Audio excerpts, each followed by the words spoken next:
ஸ்டாலின் தேர்தல் நேரத்தில் அறிவிப்பு, திராவிட முன்னேற்ற கழகம் ஆட்சிக்கு வந்தா இன்றைக்கு அரசில் இருக்கின்ற அரசு காலி பணியிடங்கள் 5 லட்சம் நிரப்பப்படும் சொன்னார். போன சட்டமன்ற கூட்டத்தொடரில் 50,000 தான் இதுவரைக்கும் நிரப்பப்பட்டிருக்க சொல்லியிருக்கார். 4 ஆண்டுல 75,000 பேர் ஓய்வு பெற்றுட்டாங்க. சொன்னது 5 லட்சம்.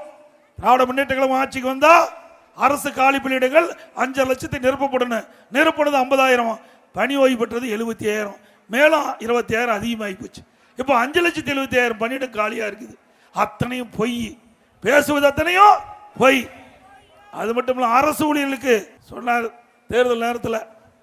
நம்முடைய அரசு ஊழியர்கள் நம்பினாங்க பழைய ஓய்வு திட்டம் கிடைக்கும் என்று. எல்லா அரசு ஊழியர்களும் திராவிட முன்னேற்ற கழகத்துக்கு ஆதரவு தெரிவித்தாங்க.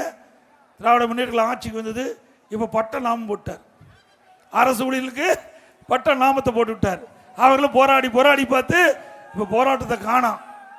ஆக படித்தவர்களுக்கு பட்டணமோ படிக்காதவங்களுக்கு பட்டணம் போடுற ஒரே கட்சி திமுக கட்சி ஒண்ணுதான்.